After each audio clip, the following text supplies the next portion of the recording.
Assalamualaikum warahmatullahi wabarakatuh. Selamat malam. Ketemu lagi dengan saya Adi Supriyadi yang akan membahas tentang akuntansi sosial dan lingkungan terkait dengan materi kita yang kedua, implementasi akuntansi sosial dan lingkungan.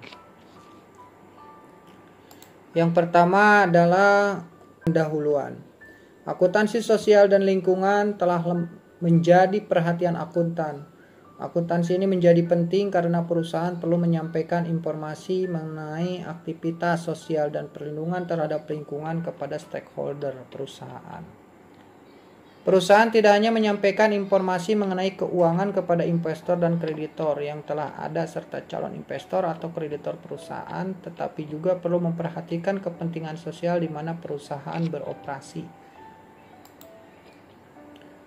Yang berikutnya adalah tanggung jawab perusahaan merupakan suatu hal yang penting untuk dibahas sebelum pembahasan mengenai laporan pertanggungjawaban.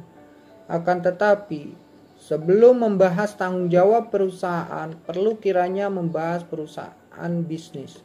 Ada beberapa teori yang dapat menjelaskan keberadaan perusahaan, antara lain concession teori dan agensi teori. Menurut pandangan concession teori, pada dasarnya perusahaan eksis karena konsesi atau hak istimewa yang diberikan oleh negara. Dengan demikian perusahaan ada karena negara memberikan hak atas konsesi untuk menjalankan usaha di suatu negara. Dampaknya adalah kepentingan individu atau kelompok tertentu berada di bawah kepentingan publik. Hal ini mempengaruhi tanggung jawab perusahaan. Teori yang berikutnya yang menjelaskan keberadaan perusahaan adalah teori keagenan.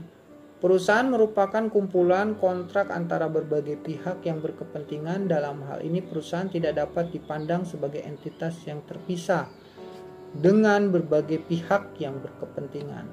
Hal ini berdampak terhadap tanggung jawab yang dipikul oleh perusahaan. Perusahaan bertanggung jawab terhadap pihak-pihak yang berkepentingan dengan keberadaan perusahaan. Tanggung jawab sosial dan lingkungan. Tindakan perusahaan untuk meningkatkan produktivitas dan efisiensi di suatu sisi akan meningkatkan produktivitas perusahaan, tetapi di sisi lain mungkin akan merugikan pihak-pihak yang berkepentingan, antara lain karyawan, konsumen, dan masyarakat. Dalam usaha untuk meningkatkan produktivitas dan efisiensi seringkali mengakibatkan perusahaan lingkungan berupa pencemaran, penggundulan hutan, pencemaran udara, dan lainnya. Perusahaan menganggap semua yang dilakukannya sebagai eksternalitas dari usaha meningkatkan produktivitas dan efisiensi perusahaan.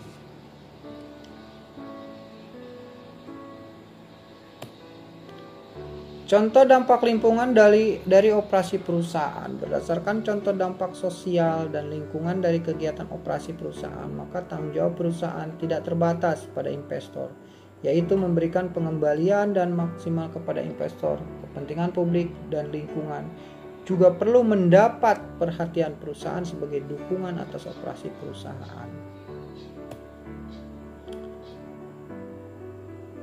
Teori yang mendukung laporan pertanggungjawaban sosial dan lingkungan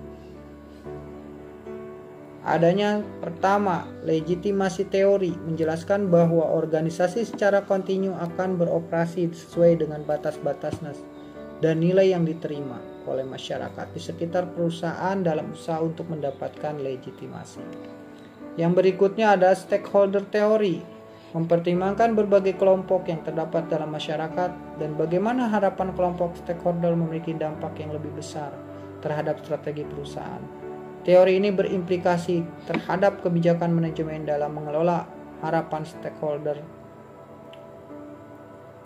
Stakeholder perusahaan pada dasarnya memiliki ekspektasi yang berbeda mengenai bagaimana perusahaan dioperasikan.